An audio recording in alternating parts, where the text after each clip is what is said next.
Jazakallah khair.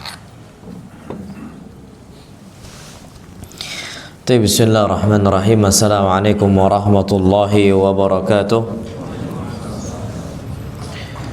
Alhamdulillah wassalatu wassalamu ala rasulillah. Hayakumullah wa bayyakum wa saddadadillahu wa iyyakum alal khairi wal huda mahayyina wa as'aluhu bimannihi wa karamihi ay yaj'alani wa iyyakum min ahli al-ilm wal qur'ani tadabbura wa fikha innahu ala kulli syai'in qadir bil ijabati jadir. Ya ayyuhal ikhwatul kiram, alhamdulillah Allah subhanahu wa ta'ala mudahkan kita untuk berkumpul ba'da subuh ini untuk mengkaji sebuah tema tawakal di tengah zaman yang penuh ujian. Dalam safari dakwah ana kali ini, dan ini hari yang terakhir, itu dari awal sampai akhir kebanyakan yang tentang masalah krisis ekonomi. Karena saat ini kita sedang dilanda apa? Krisis ekonomi. Dan yang Allah subhanahu wa ta'ala perintahkan untuk kita adalah bertawakal, bersandar hanya kepada Allah azza wa jal, bukan kepada kekuatan diri kita, bukan kepada kemampuan diri kita, kecerdasan akal kita dan seterusnya. Secerdas-cerdasnya manusia, sekaya-kayanya, sebanyak-banyaknya harta yang dia miliki, kapan dia nggak bersandar kepada Allah azza wa jal, Allah akan hancurkan sekejap saja. Dan ini sebagaimana yang Allah firmankan tentang Qarun. Ini laki-laki yang kaya, dan sepanjang masa mungkin Allah subhanahu wa ta'ala berfirman tentang ucapan Qarun, innama utituhu ala ilmin indi. Apa yang saya miliki dengan segala kekayaan yang saya punya itu murni dari ilmu saya, kecerdasan saya, pengetahuan saya dan seterusnya. Apa akibatnya? Allah subhanahu wa ta'ala firmankan, fakhasafna bihi wa bidarihil ard. Kami timbun Qarun bersama hartanya, istananya di bawah sana. Padahal Qarun tinggalnya di mana? Di Mesir. Kalau kita gali di tanah Jogja dapat emas, lagi nyangkul kita dapat apa? Emas. Apa kita bilang? Harta siapa? Qarun. Padahal harta mbah kita itu. Tapi ternyata saking banyaknya harta Qarun, itulah yang terjadi. Akan tapi seseorang yang dia mengandalkan diri dia, itu Allah akan binasakan. Apalagi ya ikhwah, kita hidup di zaman yang banyak sekali ujiannya, yang mana fitnah di zaman ini itu seperti gelap gulita. Orang yang kapan tidak meminta pertolongan kepada Allah subhanahu wa ta'ala, dia akan binasa. Orang yang kapan di saat ini tidak sungguh-sungguh untuk beramal saleh, pasti binasa. Ini sebagaimana hadis Nabi kita Muhammad sallallahu alaihi wasallam, badiru bil a'mali fitanan. Segeralah kalian untuk beramal saleh sebelum datang banyak fitnah, banyak ujian. Kaqita'il lailil muzlim, seperti potongan apa? Malam. Orang tuh banyak salah jalan di zaman fitnah ini. Banyak orang salah langkah di zaman kita saat ini. Yang mana disebutkan oleh Nabi kita Muhammad SAW, yusbihur rajulu mu'mina wa yumsi kafira. Di pagi hari dia masih apa? Beriman. Di sore hari dia sudah apa? Kufur. Kebalikannya, di sore hari dia masih beriman, di pagi hari dia sudah kufur. Dan faktanya terjadi ya ikhwah. Mereka akidahnya, akidah ahlu sunnah wal jamaah itu bisa digadaikan di zaman fitnah ini. Imma dia mencela pemerintah, memberontak pemerintah, kada wa kada di zaman krisis ekonomi. Kita kalau mau flashback kembali ke belakang, rata-rata ketika krisis ekonomi terjadi, itulah yang dikerjakan oleh manusia.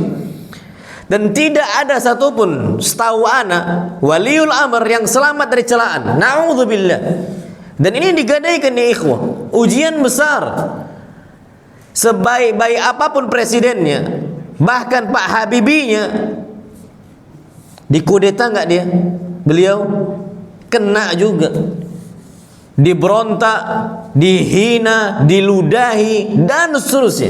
Kita belajar Pak Soekarno-nya, Pak Soeharto-nya, Pak Habibie-nya, Gus Dur-nya, semua. Dan inilah masalahnya di kita, akidah itu nggak bisa. Kalau ternyata kita gampangkan, kalau ternyata kita remehkan, dan seterusnya. Maka di zaman fitnah seperti ini, mereka tuh nggak tahu jalan. Karena memang seperti potongan malam yang gelap sekali. Anggaplah mati semua lampu kita. Kita akan sulit untuk berjalan. Tidak ada bintang, tidak ada rembulan dan sebagainya. Pasti salah arah. Tadi aja kami nggak pakai Google Map aja hampir salah kok. Ke jalan sini kan banyak yang ditutup dan sebagainya. Itu jelas ada lampu. Dan ini fakta terjadi ya ikhwah. Nah, orang-orang yang berada di jalan yang benar dianggap asing. Di zaman ini, orang yang nyuruh agar kita berikhtiar, berusaha, yang kedua bertawakal kepada Allah Azza wa Jalla, yang ketiga mendoakan pemimpinnya, yang keempat bersabar di atas segala fitnah yang ada, ini dianggap orang yang asing. Wallahil adzim sahih ya ikhwah. Ini sebagaimana hadis Nabi kita Muhammad SAW, "Bada al-Islamu ghariban wa sayaudu ghariban kama bada'a fatuba lil ghuraba." Islam itu akan datang dalam kondisi apa? Asing, dan akan kembali dalam kondisi terasing. Fatuba lil ghuraba. Maka beruntunglah orang-orang yang dianggap asing. Maka wallahi ya ikhwah, kita di zaman ini harus berkiblat kepada para nabi. Kita nggak bisa berkiblat kepada apa? Orang-orang baratnya. Nggak bisa. Mereka adalah orang yang paling rapuh dalam krisis ekonomi. Padahal jangankan jauh-jauh, mereka nggak merasakan krisis ekonomi. Mereka masih masa-masa jayanya, masa-masa suksesnya, banyak relasinya, banyak kawan-kawannya, banyak pengikut-pengikutnya. Banyak nggak dari mereka yang bunuh diri? Oh banyak. Musisi-musisi besar, artis-artis besar, banyak nggak bunuh diri ketika mereka lagi jaya-jayanya? Wallah banyak. Itu belum diuji dengan krisis ekonomi. Apalagi kalau mereka diuji apa? Krisis ekonomi. Berarti apa? Kiblat kita bukan ke arah barat. Kiblat kita ke arah Nabi kita Muhammad sallallahu alaihi wasallam. Wallahi ya ikhwah. Dan bahkan Michael Jackson pun itu sampai minum obat penenang, obat tidur. Antum pernah dengar kisah para ulama salaf minum obat tidur? Kisah Nabi minum obat tidur? Wallah nggak ada ya ikhwah. Nggak akan pernah kita jumpa ustadz kita minum obat tidur penenang karena stres, krisis ekonomi. Wallah nggak akan pernah. Kenapa? Karena mereka berkiblat kepada Nabi kita Muhammad sallallahu alaihi wasallam. Mereka sadar orang yang paling berat ujiannya dalam krisis ekonomi ya para nabi. Nabi kita Muhammad SAW mengatakan asyaddun nasi balaan al-anbiya. Orang yang paling keras ujiannya adalah para nabi. Tsumma salihuna fal amsal al amsal. Kemudian orang-orang saleh, kemudian seperti mereka, kemudian seperti mereka. Berarti semakin saleh seseorang, semakin apa? Berat ujiannya. Yubtalar rajulu ala hasabi dinihi fa in kana dinuhu sulban isyadda bala'uhu. Sesungguhnya seseorang itu diuji sesuai dengan kadar agamanya. Semakin tinggi agamanya, semakin kuat agamanya, semakin keras juga ujiannya. Berarti sebenarnya ada yang jauh lebih besar ujiannya, krisis ekonomi dibandingkan kita. Siapa mereka? Para nabi. Kita insyaallah ya ikhwah. Bagaimana antum tahu yang namanya Jaisul Khabat? Jaisul Khabat ini adalah pasukan daun kering. Mereka berikhtiar dan bertawakal kepada Allah Azza wa Jal. Ini Jaisul Khabat nggak main-main ya ikhwah. Ketika itu disebutkan oleh para sahabat Nabi kita Muhammad sallallahu alaihi wasallam, Nabi mengirimkan sariyah, mengirimkan pasukan perang. Nabi nggak ikut berperang ketika itu. Nabi cuma ngirim saja. Dan perjalanan ketika itu sampai sebulan ya ikhwah. Dan Nabi kita Muhammad SAW dari banyak pasukan yang beliau kirim, beliau itu cuma ngasih bekal untuk jais tersebut, untuk pasukan tersebut, wadah kecil berisi kurma. Wadah kecil berisi apa? Kurma. Akhirnya disebut oleh para sahabat Nabi kita Muhammad SAW, wa ammara alaihim Abu Ubaidah. Yang menjadi pemimpin bagi mereka siapa? Abu Ubaidah bin Jarrah radhiyallahu taala anhu. Dan Nabi SAW cuma ngasih bekal yang sedikit sekali, kurma. Abu Ubaidah membagikan satu kurma untuk satu apa pasukan, satu orang dari pasukan tersebut, satu orang satu kurma, terus seperti itu sampai kebagian semuanya. Apa yang terjadi? Fa idza azamta fatawakkal 'ala Allah. Kalau engkau sudah bertekad, maka bertawakal kepada siapa? Allah Azza wa Jalla. Jalan-jalan mereka semua. Enggak ada yang milik gini gimana bekal kami kada. Ikhtiar jalan dulu. Bismillah jalan dahulu. Berangkat mereka semua, Masya Allah. Para sahabat disebutkan fayamusu ahaduna at-tamrata kama yamusu sabi. Kami mengisap-isap kurma kami sebagaimana anak bayi mengisap-isap makanannya. Kenapa diisap-isap? Biar nggak cepat habis. Jadi kurma itu untuk perjalanan panjang 1 bulan itu cuma bisa diisap-isap biar nggak cepat habis. Masya Allah. Ya, kita mana ada makan kurma kayak gitu kan, Masya Allah. Makan 3 kurma buka puasa selesai kita, kenyang kita. Tapi dari yang diisap-isap tadi, diisap-isap terus dan sebagainya, ya habis juga, Masya Allah. Tidak ada makanan sama sekali yang mereka miliki. Apa yang terjadi? Mereka pun punya inisiatif. Mereka ambil tongkat dan ada pohon yang daun-daunnya sudah kering.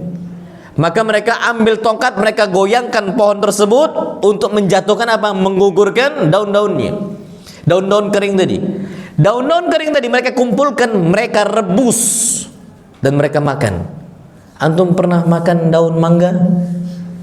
Pernah kita makan daun mangga? Enggak. Antum pernah makan daun enggak? Ini daun kering ya ikhwah, yang enggak layak dimakan, tapi bagi mereka selama untuk berikhtiar berjihad di Allah Subhanahu wa taala, mereka jatuhkan itu daun, maka itu kan dengan jaisul khabat. Mereka rebus, mereka makan. Enggak enak daunnya. Bukan enak karena itu bukan makanan manusia asli. Tapi dalam kondisi darurat, ada enggak mereka yang nangis sebagaimana kita nangis? Ada enggak mereka yang cengeng sebagaimana kita cengeng? Enggak ada sama sekali. Ikhtiar. Mereka enggak pernah memberontak untuk Nabi kita Muhammad SAW. Mereka enggak pernah memberontak untuk Abu Ubaidah dan seterusnya. Mereka saling bahu membahu. Mereka tahu kondisi ini kondisi yang berat. Wa 'alallahi fatawakkalu. Kepada Allah lah kalian bertawakal. In kuntum mu'minin. Bersandarlah kalian kalau kalian adalah orang yang beriman. Beda antara orang beriman dengan orang yang enggak beriman. Allah tawakal kepada Allah Azza wa Jalla. Bagaimana bersandarnya mereka kepada Allah Subhanahu wa taala. Akhirnya mereka makan kuat kembali. Bukan yang ada pada gizinya di daun tersebut, bukan. Hatta makanan yang enggak bergizi, kapan mereka sandarkan diri mereka kepada Allah Azza wa Jalla, yang awalnya enggak bergizi jadi bergizi bagi mereka. Jadi apa? Bergizi bagi mereka. Hatta terdesak mereka pun, kalau kapan mereka bersandar kepada Allah Azza wa Jalla yang harusnya tidak ada gizinya, bisa jadi bergizi. Mereka semangat lagi, Masya Allah. Sampai terakhir ternyata Allah Subhanahu wa taala fa'arsalallahu ilaihim ambara.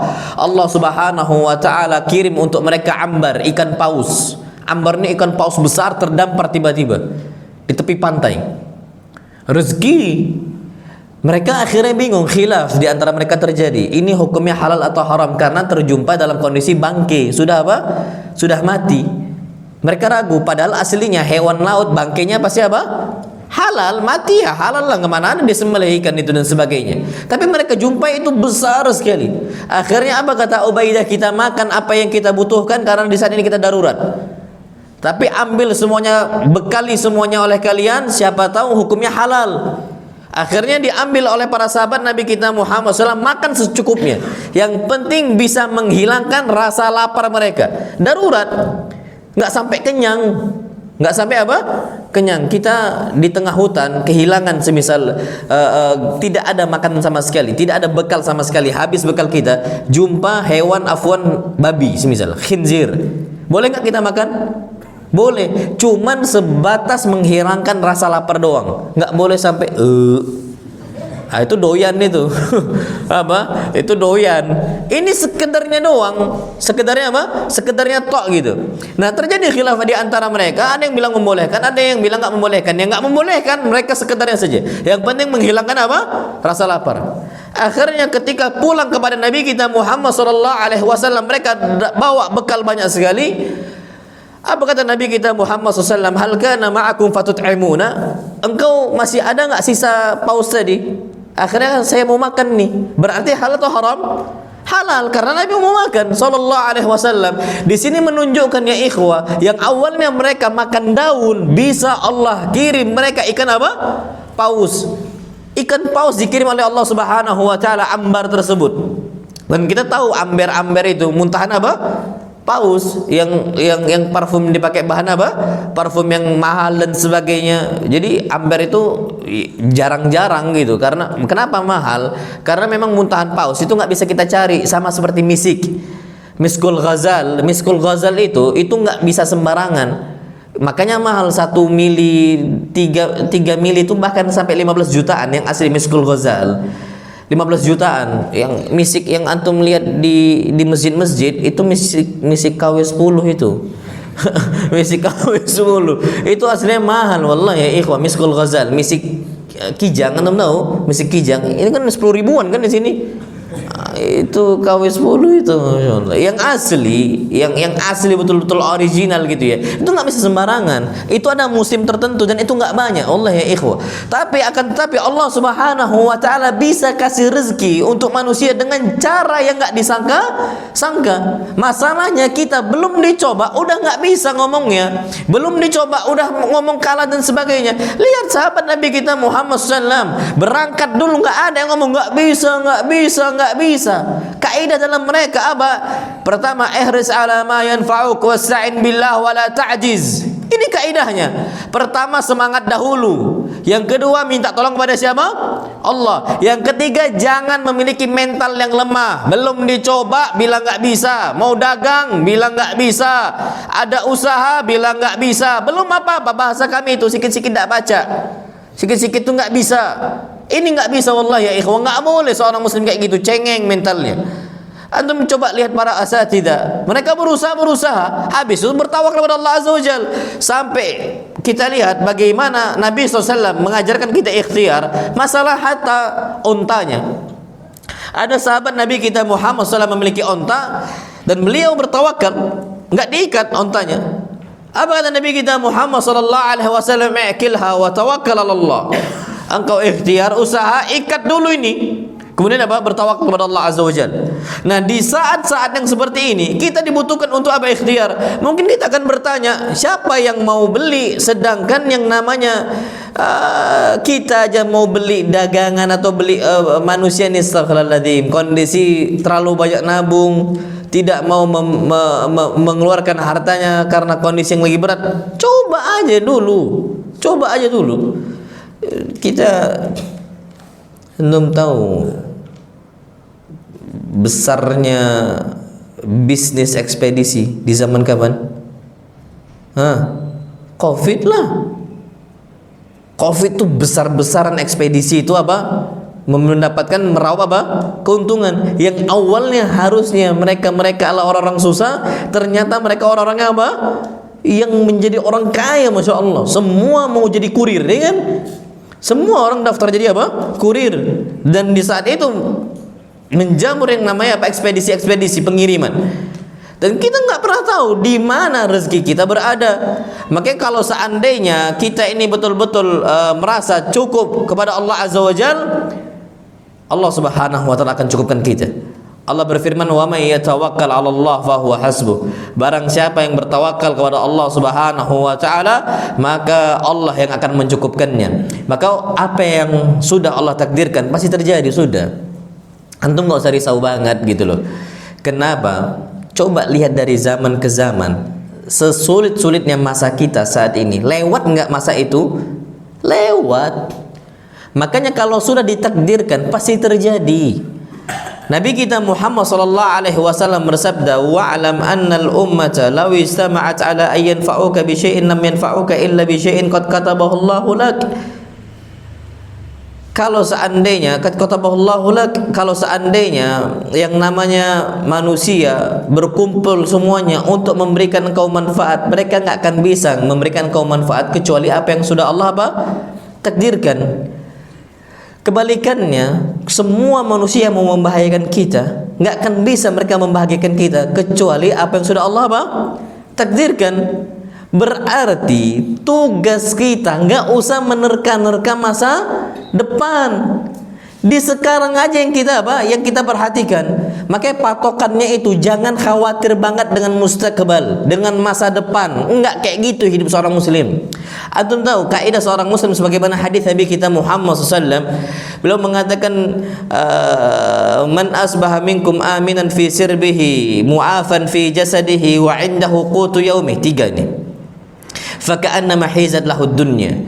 Barang bihadafiriha, barang siapa yang dia itu aman di tempatnya. Sekarang kita alhamdulillah aman. Yang kedua, sehat jasadnya. Sehat nggak kita saat ini? Walhamdulillah sehat. Nah ini yang ketiga nih, yang paling penting. Wa indahu qutu yaumihi, dan dia memiliki makanan yang bisa dimakan di hari itu. Ini yang ketiga patokannya. Dia memiliki makanan yang bisa dimakan di hari itu. Faka'annama hizat lahu dunya, maka seakan-akan dunia dibentangkan untuk dia, digulungkan untuk dia. Maksudnya pasti aman. Nah kita ini sekarang jangankan makanan di hari ini, sampai berbulan-bulan berikutnya pun masih ada daging kurban. Antum masih punya nggak daging kurban? Masih kan disimpan di freezer. Masya Allah. Udahlah cukup untuk beberapa bulan masih ada. Khawatirnya terlalu besar, bukan rezeki terlalu sempit. Khawatirnya terlalu besar. Khawatirnya terlalu besar. Nabi SAW, makanya Anas sering sampaikan. Antum tahu Qarun kapan makan kambing? Di hari itu dia nyembelih kambing, di hari itu juga dia harus habiskan. Qarun. Kita sampai mau Idul Adha lagi pun masih ada, masih beku. Masih Masih beku. Sekhaladzim. Gitu takut. Gitu terlalu takut itu tentang masalah rezeki. Dan inilah kenikmatan itu sudah ada banyak yang Allah berikan untuk kita. Tapi kita nggak bersyukur. Qarun nggak ada namanya AC. AC ini mana ada? Kita merasakan bagaimana nikmatnya ademnya Yogyakarta dengan adanya AC. Jogja panas atau dingin? Panas dingin ya, insyaallah. Udah kayak makanan aja panas dingin insyaallah. Nah, malah kulin. Antum tahu Mesir nih kapan musim panas lah nih ya. Nggak ada yang namanya AC kayak gini, nggak ada. Kita sepanas-panasnya kita masih merasakan AC. Kita khawatir, wallahi ya ikhwah, khawatir. Tsumma la tus'alunna yawma idzin 'anil na'im. Allah akan tanyakan semua nikmat yang telah Allah kasih untuk kita. Kita nggak bisa ya ikhwah, terlalu banyak masalah rezeki yang sudah kita rasakan, yang mana mbah-mbah kita, buyut-buyut kita belum pernah merasakan hal itu. Allah Subhanahu wa ta'ala sudah memberikan semuanya kepada kita. Tinggal masalahnya mau nggak kita bertawakal kepada Allah Subhanahu wa ta'ala. Apalagi Masya Allah, kondisi-kondisi kalau kita bertawakal kepada Allah Subhanahu wa ta'ala, pasti Allah akan membela orang-orang beriman. Innallaha yudafi'u 'anil ladzina amanu. Sesungguhnya Allah Subhanahu wa ta'ala akan membela orang-orang yang beriman. Beriman dia, Masya Allah. Kalau dia beriman, Allah akan bela. Makanya intinya, lapang kita ibadah, sempit kita juga ibadah.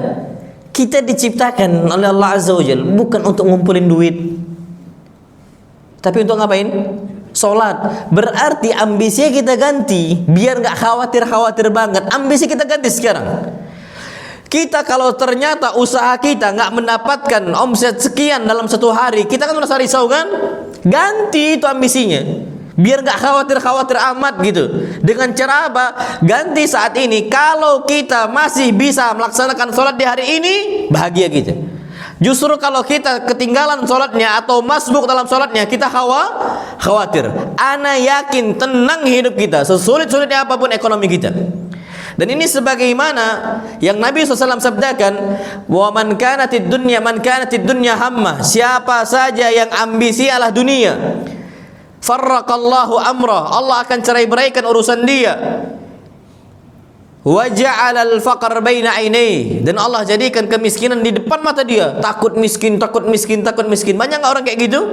Banyak, karena ambisinya dunia, targetnya hanya angka omset yang dia targetkan, yang dia canangkan dan seterusnya. Semua hidup dia seakan-akan di depan nominal angka. Astaghfirullahaladzim. Kita bukan robot ya ikhwah. Kalau robot oke lah, kita ini manusia yang ada rohnya. Robot nggak stres dia. Iya dia bisa apa? Nominal dan seterusnya. Kita nggak bisa. Kita ini manusia. Ada apa? Ruh. Ada ruh. Maka dari itu ya ikhwah, kalau ambisi kita dunia, Allah akan cerai-beraikan urusan kita. Kalau udah Allah cerai-beraikan, urusan itu nggak akan pernah selesai. Adzan zuhur, kita lagi dagang, dipanggil oleh Allah hayya 'alas shalah, nggak mau tutup toko. Kenapa? Takut kehilangan pelanggan. Nantilah. Nah, ini nih Allah jadikan tercerai-berai urusan dia. Apa yang terjadi ikhwan? Ketika dia tidak tutup toko, lewat waktu zuhurnya, ketika waktu asar Allah datangkan pelanggan satu lagi untuk dia. Nggak sholat asar lagi, seterusnya seperti itu dia. Akan tapi bisa nggak kita, banyak nggak pelanggan-pelanggan kapan kita tutup toko, habis sholat mereka datang lagi? Oh bisa banget. Makanya ikhwah, antum bermuamalah kepada Allah Azza wa Jal, jangan bermuamalah cuman dalam bentuk materi doang. Wallah ini rugi banget transaksi kita dengan Allah Azza wa Jal seperti itu. Antum tutup toko saja. Ketika kita bertawakal kepada Allah Azza wa Jalla dan bertakwa kepada Allah Subhanahu wa taala, Allah akan cukupkan itu sesulit-sulitnya ekonomi kita. Antum buka negara-negara terkaya di dunia, muncul rata-rata negara-negara Timur Tengah yang tandus aslinya. Muncul negara Qatarnya, Uni Emirat Arabnya, Bahrainnya, Omannya, Saudinya, dan seterusnya. Antum akan jumpain itu. Rata-rata didominasi oleh negara-negara apa? Timur Tengah yang awalnya tandus. Tapi kapan mereka mendapati azan sholat, mereka langsung tutup apa? Toko. Antum cek aja lah. Antum berangkat umrah nih, azan langsung tutup apa? Toko. Sebentar kita ngomong ya habibi, ya habibi. Sebentar ya, sebentar. Anak mau beli ini. Selesai. Lah. Ba'da sholat kata dia. Habis sholat. Terserah, mereka nggak butuh pelanggan. Mereka butuh kepada siapa? Allah Azza wa Jalla. Hilang pelanggan satu ini, Allah mampu banget mendatangkan apa? Pelanggan yang sangat apa? Banyak. Terserah Allah Subhanahu wa taala. Maka dari itu mintanya kita di saat-saat krisis ekonomi seperti ini hanya kepada siapa? Allah. Minta, ngemis kepada Allah Subhanahu wa taala. Antum tahu ya ikhwah, antum jangan pernah merasa doa kita nggak diijabahi oleh Allah. Ngemisnya kita nggak pernah dikasih oleh Allah Azza wa Jalla, itu mustahil. Ada ucapan bagus banget dari Sufyan. Ini ucapan bagus banget. Sufyan mengatakan, la yamna'annaka minad du'a ma yara min nafsihi, la yamna'anna ahadakum minad du'a ma yara min nafsihi minat taqsir. Jangan sampai kalian itu nggak mau berdoa karena melihat diri dia banyak sekali dosanya. Apa kata Sufyan? Fa innallaha ajaba du'a syarri khalqihi. Karena Allah Subhanahu wa taala mengabulkan permintaan makhluk yang paling buruk yang pernah Allah ciptakan. Makhluk yang paling buruk yang pernah Allah ciptakan. Apa namanya? Siapa namanya? Iblis. Iblis ketika minta kepada Allah Subhanahu wa taala, langsung enggak dikabulkan oleh Allah. Langsung nggak ada jedanya. Antum baca banyak ayat dalam Al-Quran Karim. Apa kata Iblis? Iblis mengatakan, Rabbi anzirni ila yaumi yub'atsun. Ya Allah, kalau begitu, ketika diturunkan Iblis dari surganya, Iblis meminta kepada Allah Azza wa Jalla, Rabbi anzirni ila yaumi yub'atsun. Ya Allah, tangguhkan nyawa saya sampai hari pembangkitan, sampai hari kiamat. Allah langsung jawab, innaka minal munzarin. Iya, engkau langsung saya tangguhkan. Masya Allah. Jadi satu-satunya makhluk yang paling panjang umurnya siapa? Iblis. Sampai hari kiamat. Sampai hari kiamat. Bukan Isa. Isa masih hidup sekarang. Panjang umurnya. Tapi sebelum Isa, sudah duluan ada siapa? Iblis. Bahkan Adam belum ada, Iblis sudah apa? Sudah ada. Langsung Allah kabulkan. Nah, kita sujud, kita ruku, nggak mungkin kita nggak dikasih apa? Rezeki. Ada anak punya kakak kelas, masya Allah. Kakak kelas, anak punya kakak kelas. S2 Madinah udah tamat, tapi beliau masih di Madinah. Ustaz Fauzi. Anak banyak sharing cerita tentang mahasiswa Madinah gitu ya. Mereka yang S2 di Madinah, yang sudah bawa istri dan punya anak di sana, itu nggak gampang kehidupannya. Dan mereka tawakalnya, ikhtiarnya itu kuat banget karena mereka nggak boleh bekerja. Mereka nggak boleh apa? Bekerja. Jadi mereka mengandalkan mukafaah dan mereka serius untuk belajar. Dan mereka sharing bagaimana kesungguhan-kesungguhan mereka itu ketika belajar. Tapi anak akhirnya pernah nanya, Ustaz, ke beliau, antum rencana bakal lama di sini? Iya. Anak berharap meninggal di kota Madinah, kata beliau. Anak berharap meninggal di kota Madinah.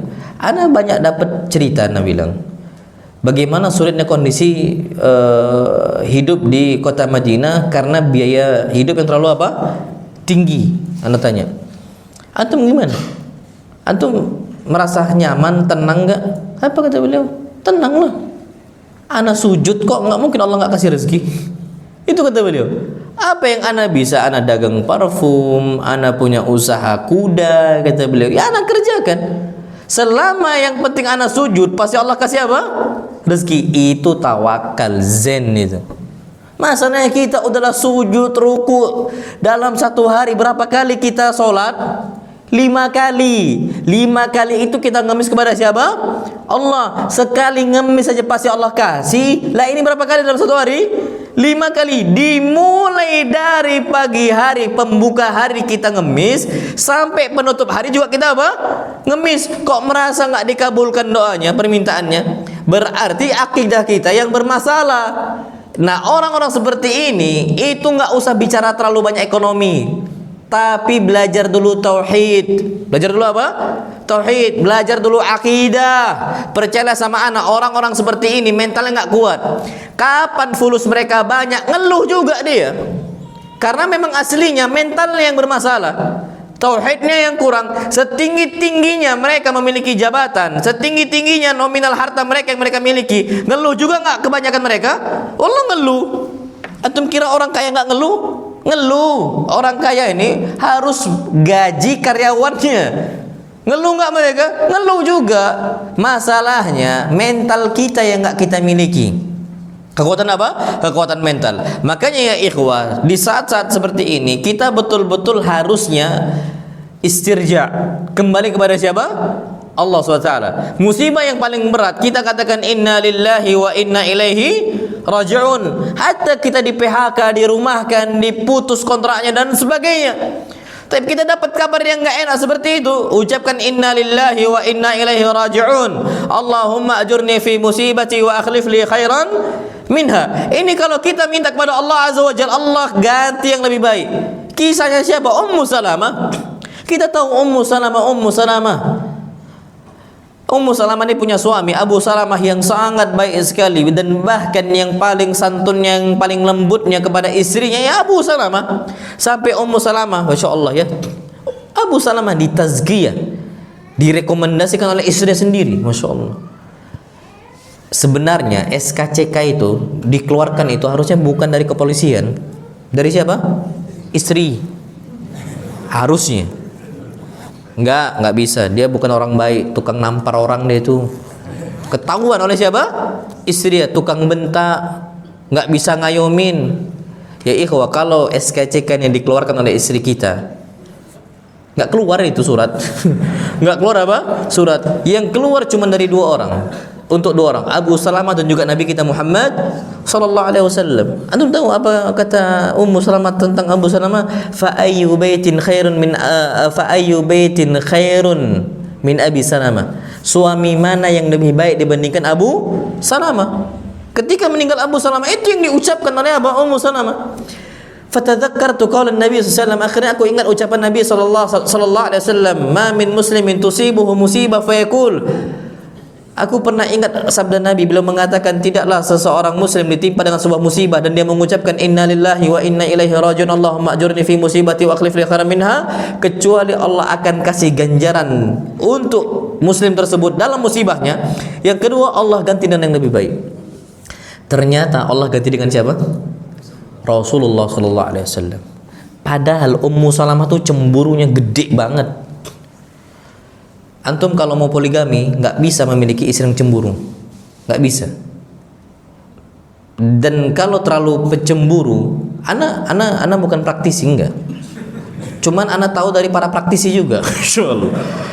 Kalau istri kita pencemburu, itu nggak akan bisa, susah kita. Apalagi Nabi SAW memiliki berapa istri totalnya? 11. Akhirnya Ummu Salamah mengatakan, ya Rasulullah, engkau datang mengkhidbah saya, sedangkan saya orang yang apa? Pencemburu, terlalu besar cemburunya. Nabi kan punya beberapa istri. Antum tahu sebelum Ummu Salamah banyak nggak istri Nabi? Loh, ya banyak. Istri Nabi kharaja Sa'dun ala hisaihi za'ara asadun.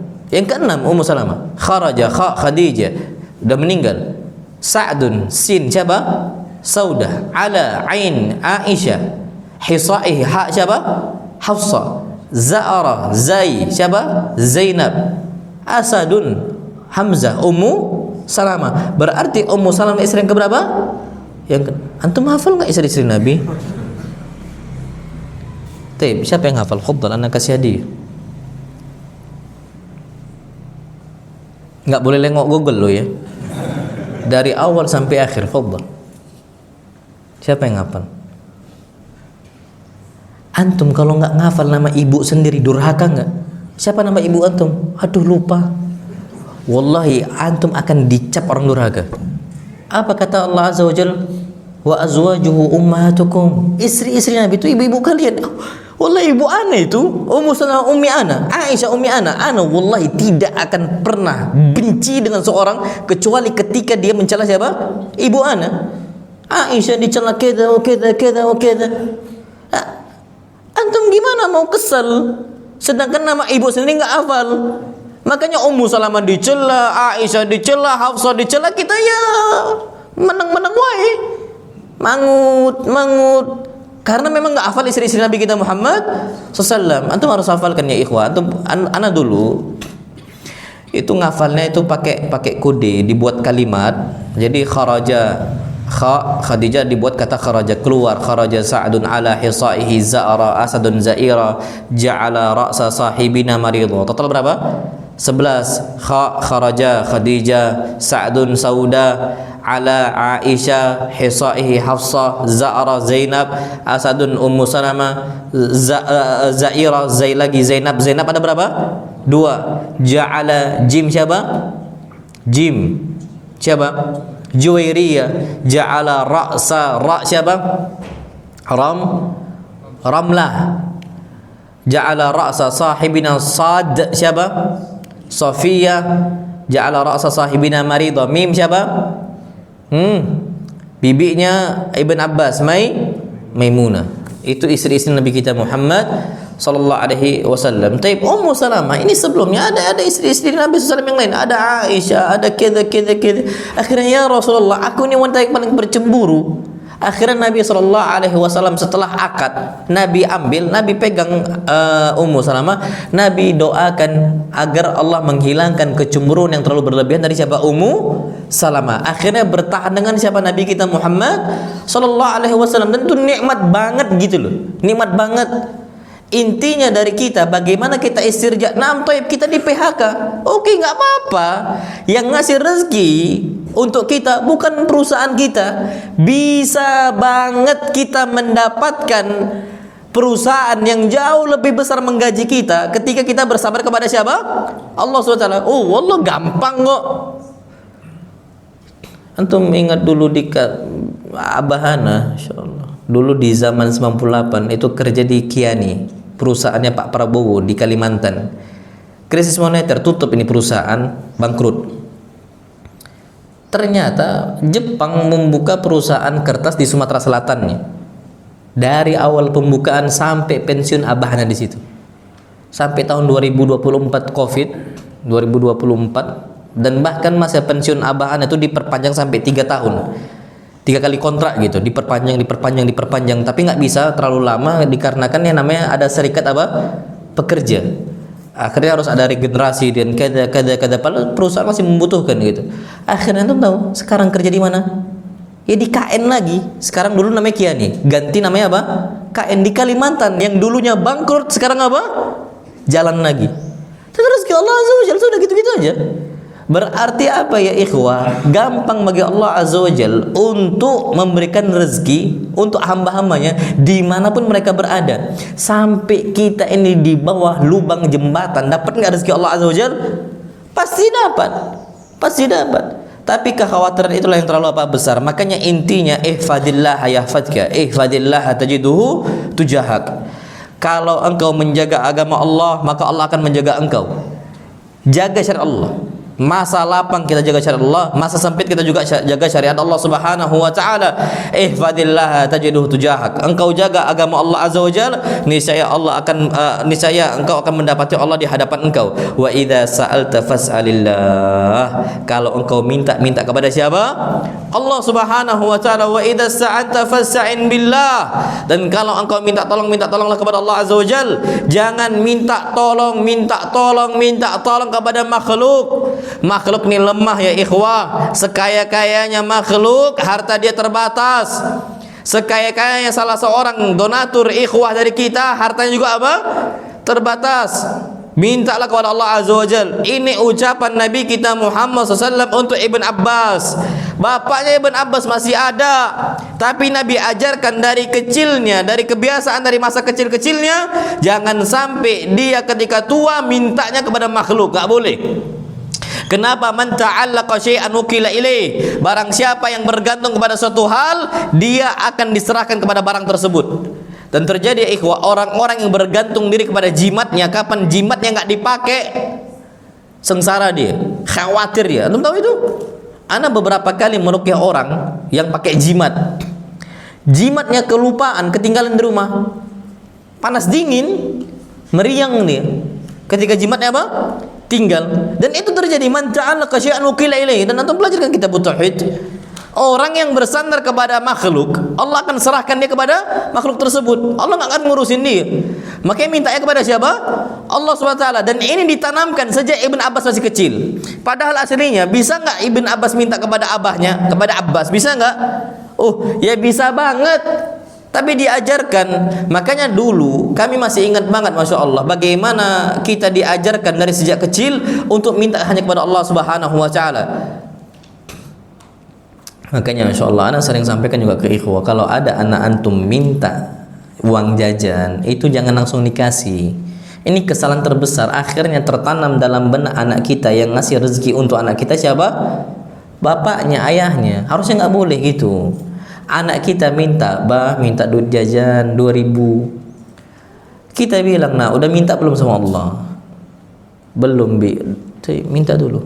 Dan dengan polosnya anak, dia akan angkat tangannya, dia mengatakan, ya Allah, minta uang 2.000. Itu polosnya anak kita. Dan antum praktekkan. Antum udah nikah belum? Masih mahasiswa ya kayaknya, Masya Allah. Iya, nanti antum akan praktekkan dari sekarang. Nanti dia akan minta, ya Allah, minta duit 2.000. Tapi datang dia ke kita, udah minta nih duitnya. Tapi antum baru kasih, antum sampaikan, nah ini duit bukan dari abah. Dari siapa? Allah. Abah cuman wasilah. Allah ngasih duit ini lewat perantara abah. Ini milik kamu dari Allah Azza wa Jalla. Kalau kita meninggal, tengoklah, anak kita nggak butuh kita. Anak kita butuh kepada siapa? Allah Azza wa Jalla. Kalau kita meninggal, dia nggak khawatir tentang masalah statusnya yatim, statusnya keda. Itu sebabnya karena kita sudah tanamkan apa? Akidah. Dan yang penting dalam kondisi seperti ini adalah bagaimana kita menjaga sholat kita sebagai istilahnya hubungan kita dengan siapa? Allah SWT. Allah firmankan, wasta'inu bis sabri was shalah. Minta tolonglah untuk menyelesaikan perkara kalian, yang pertama dengan cara sabar, yang kedua dengan cara apa? Salat. Sabar, salat dan seterusnya. Antum tahu, Masya Allah, para sahabat Nabi kita Muhammad SAW itu kondisi susah. Abu Dardanya, Abu Hurairah dan seterusnya.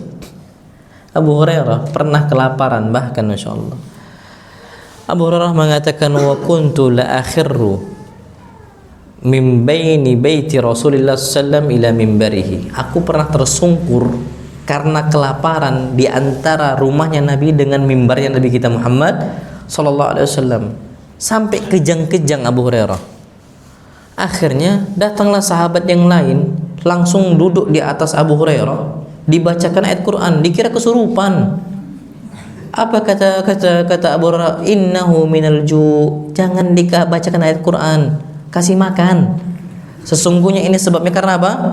Lapar. Sampai kejang-kejang ya ikhwan. Antum pernah kejang-kejang karena lapar? Wallah nggak pernah kita. Abu Hurairah kejang-kejang karena apa? Lapar, sampai dikira kesurupan. Nah, tapi antum jangan pura-pura kesurupan, biar dikasih apa? Makan. Ini Abu Hurairah sampai seperti itu. Sampai akhirnya Abu Hurairah saking laparnya, beliau ngikat di perutnya itu 2 batu. Makanya cara yang bisa juga kita kerjakan kalau lagi kondisi kita nggak makan. Abu Hurairah 1 hari itu pernah nggak makan, besoknya nggak makan lagi. Saking kosongnya perutnya itu, ditekan, diikat pakai apa? Batu. Antum ambillah batu bata. Ambil apa? Batu bata, kita ikat perut itu tertekan, kenyang itu. Dan itu pernah terjadi di zaman siapa? Abu Hurairah. Tapi udahlah ditekan, masih lapar juga. Bayangin antum. Berarti lapar betul kan Abu Hurairah? Udah ditekan, harusnya nggak lapar-lapar banget gitu. Ditekan masih apa? Lapar. Akhirnya datang ngadu ke Nabi SAW, ya Rasulullah, ju'na walam nasbir. Kami lapar, nggak sabar lagi, nggak bisa ya Rasulullah. Nabi dengan gampangnya mengatakan isbir, nggak apa-apa, sabar sudah, aman-aman, kata Nabi SAW. Pulang Abu Hurairah, ketika pulang akhirnya baru duduk, lapar lagi. Datang lagi ke Nabi SAW yang kedua kali, dia mengatakan, ya Rasulullah, ju'na walam nasbir. Saya lapar betul, nggak bisa kayaknya untuk sabar lagi. Sabar. Pulang lagi. Ketiga datang lagi. Yang ketiga kali udah nggak bisa lagi nahan posisinya. Akhirnya Abu Hurairah mengangkat bajunya dan mengatakan, ya Rasulullah, hadzal hajaran ashadduhuma minal ju'. Ini 2 batu aku ikat, aku tekan perut saya gara-gara apa? Lapar. Akhirnya Nabi SAW pun mengangkat bajunya. Ternyata Nabi mengikat 3 batu. Berarti siapa yang lebih lapar? Rasul SAW. Dan kita nggak pernah pakai batu-batu gitu, nggak pernah. Atau pernah nggak kita ngikat batu di perut kita? Nggak pernah. Kita tuh makan tuh 3 kali sehari tuh sering banget. Padahal istri-istri Nabi SAW, apa kata Aisyah? Antum tahu Aisyah mengatakan radhiyallahu taala anha, ma syabi'a alu Muhammadin sallallahu alaihi wasallam hatta yalhaqa billah. Istri-istri Nabi, wanita loh ya ikhwah, wanita, istri-istri Nabi nggak pernah merasakan kenyang kecuali hatta yalhaqa billah, kecuali ketika Nabi udah jumpa dengan Allah azza wajalla. Berarti apa ya ikhwah? Ketika Nabi sudah meninggal baru istri Nabi bisa apa? Kenyang. Akan tapi ada nggak dia gerutu? Nggak ada. Kita ini salah caranya. Kondisi krisisnya kita harusnya saling bahu-membahu antara rakyat dengan rakyatnya, rakyat dengan pemerintahnya, pemerintah dengan rakyatnya. Jangan saling menghujat. Nabi itu kayak gitu ya ikhwah.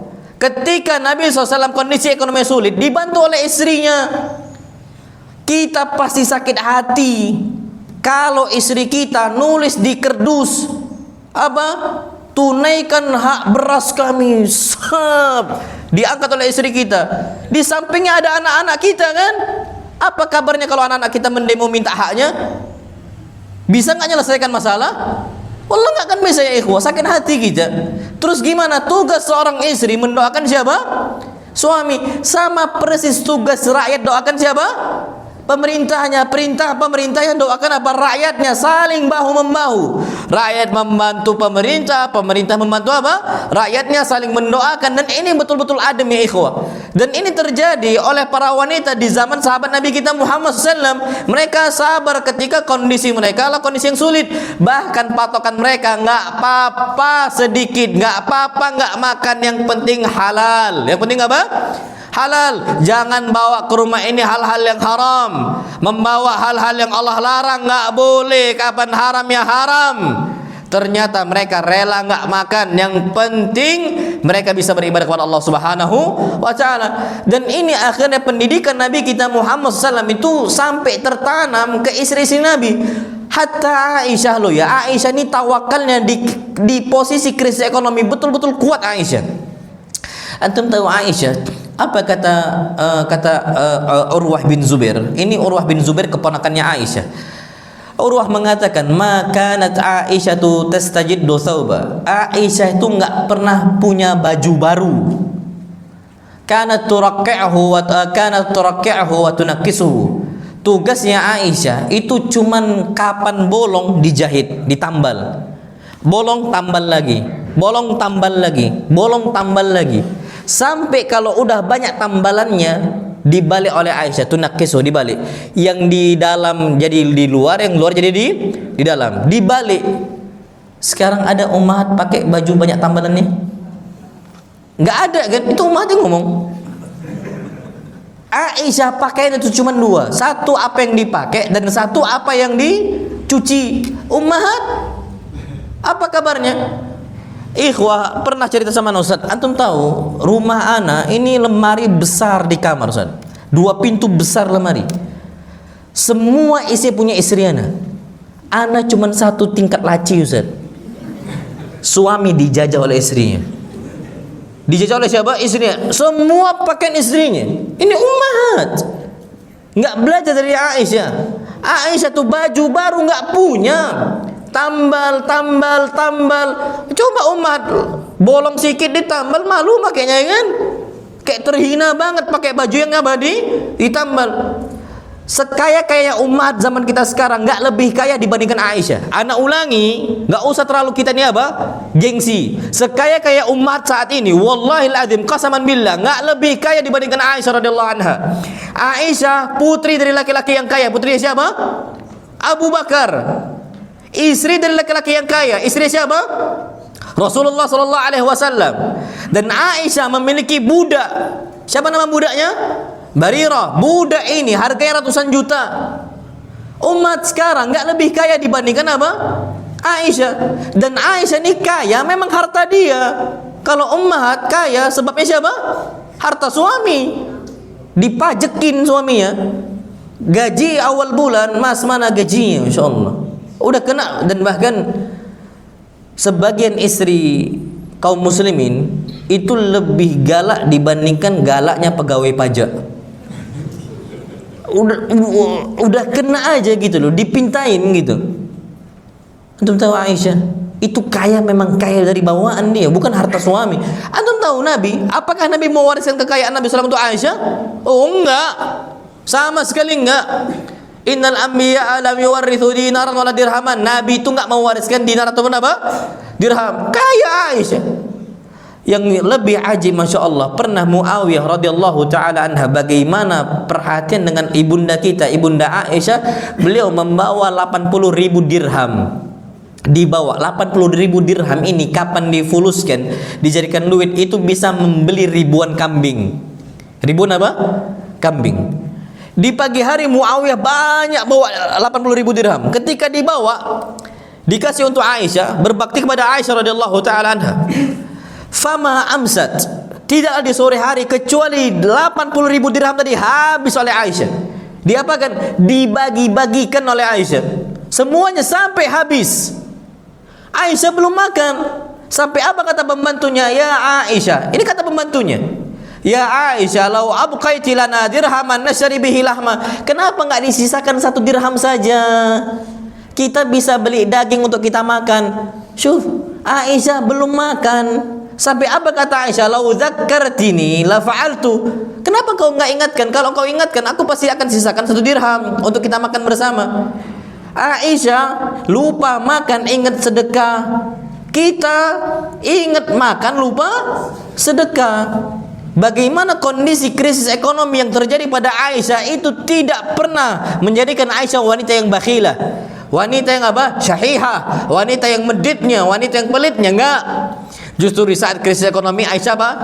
Membagi-bagikan apa? Duitnya untuk kaum muslimin. Itulah yang terjadi pada sahabiat, bagaimana ikhtiarnya, bagaimana tawakalnya yang kuat kepada Allah Subhanahu wa taala. Na'amullah alam bisawab. Ini udah jam 6 dan ana enggak bisa panjang-panjang karena masih ada acara di terakhir nanti insyaallah. Ingat, fa inna ma'al usri yusra. kesulitan yang apapun kita dapatkan, al-usr itu cuma satu kesulitannya. Yusran, akan ada banyak kemudahan. Sulitnya cuma satu. Kemudahannya ada apa? Ada banyak.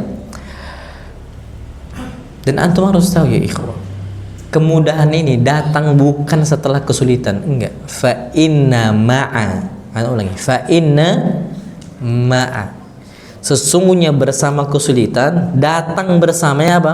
Banyak kemudahan. Berarti datangnya apa? Bersama-sama. Cuman ada orang yang Allah bukakan matanya akhirnya bisa mendapatkan kemudahan tadi, ada yang masih Allah tutup.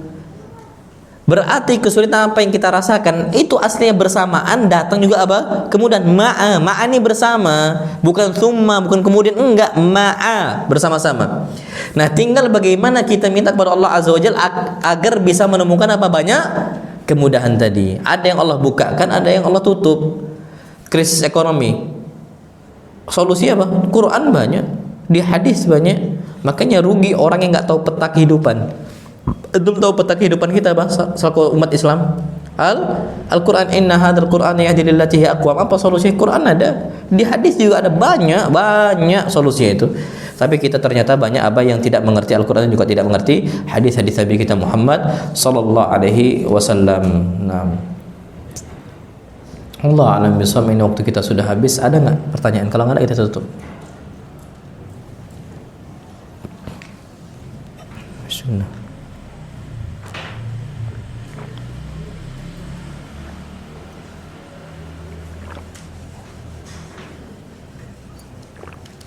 Nah tadi kalau yang istri Nabi itu dibuat pakai bahasa Indonesia, yang nggak usah pakai bahasa Arab.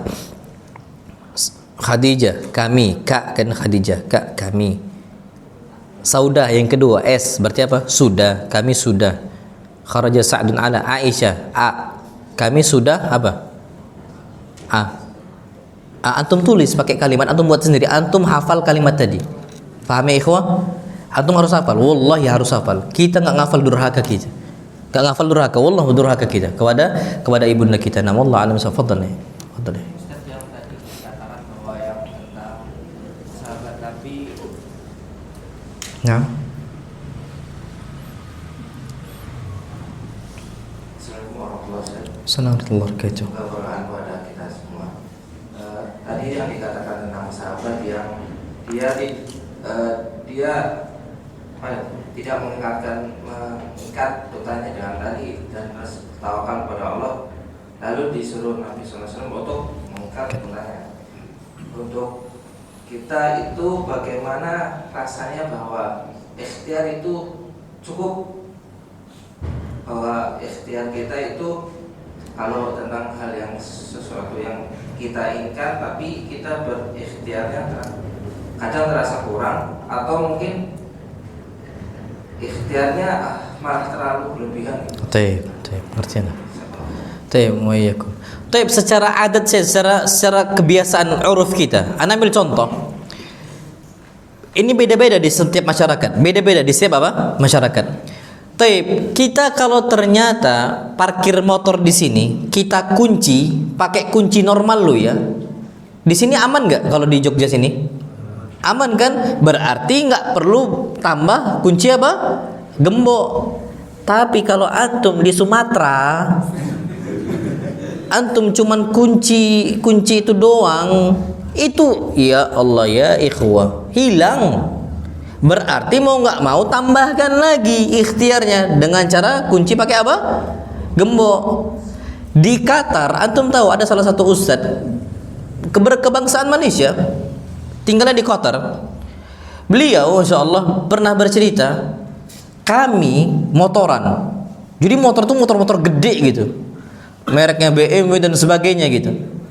Di Qatar kata beliau, kami nggak kunci, kami biarkan itu motor, kami sholat mampir di masjid, kami matikan motornya, kunci kami biarkan, nggak hilang.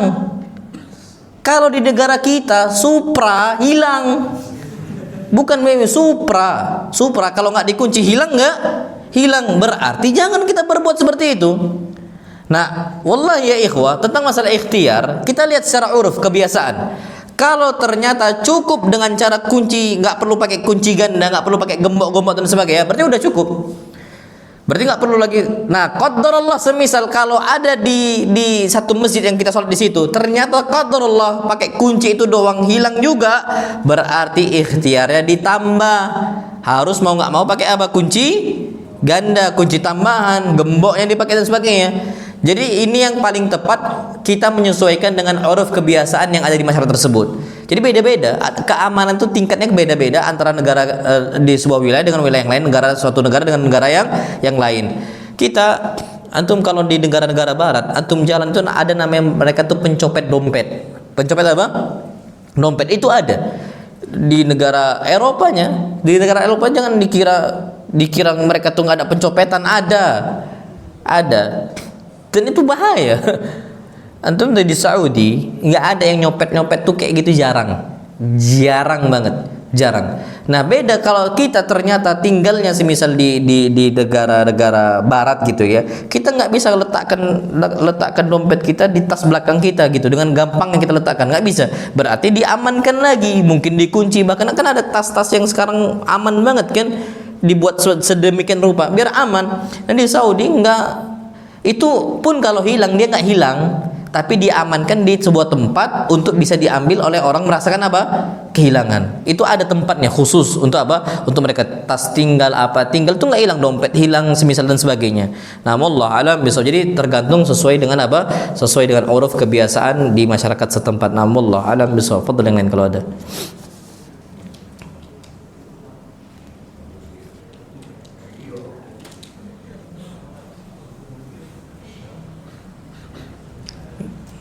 Ada? Taib, silahkan Pak, silahkan. Fadhil.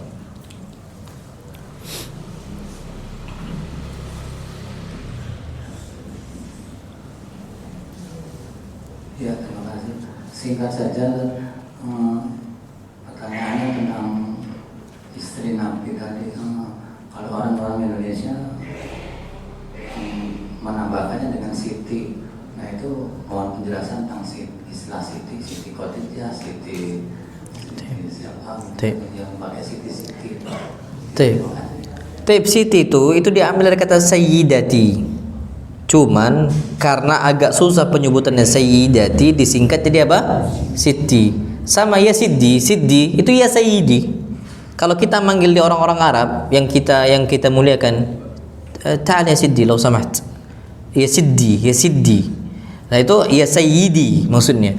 Nah tapi kalau perempuan ya Sayyidati maka dipanggil apa? Ya Siti. Boleh nggak ada masalah sama sekali. Tidak ada masalah sama sekali. Siti Aisyah, Siti kada. Itu diperbolehkan. Tidak ada masalah sama sekali. Nah, Allah a'lam bishawab. Fadhil yang lain silahkan. Aslinya dari kata Sayyidati. Itu nah. Allah a'lam. Fadhil yang lain kalau ada.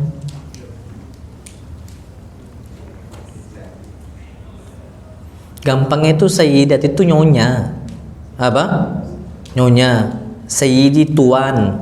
Nah itu gampangnya seperti itu. Kita boleh mengatakan Sayyiduna Muhammad SAW boleh, tapi dalam sholat tasyahud nggak boleh karena nggak pernah disebutkan dari Nabi kita Muhammad SAW. Tapi kalau dalam kajian seperti ini, Sayyid kita Muhammad SAW mengatakan boleh, Sayyiduna wa Maulana Muhammad SAW boleh. Tapi kalau dalam sholat nggak pernah Nabi mengatakan Allahumma salli ala Sayyidina Muhammad, itu nggak pernah. Itu nggak boleh kita ucapkan. Nama Allah alam. Fadhil yang silahkan kalau ada.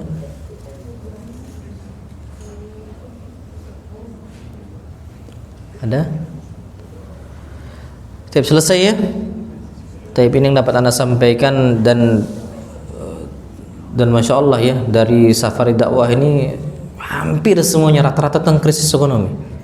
Dan Anda yakin memang sekarang masalah kita saat ini, dan kita nggak perlu khawatir, tugas kita ikhtiar dan bukan mencela dan seterusnya.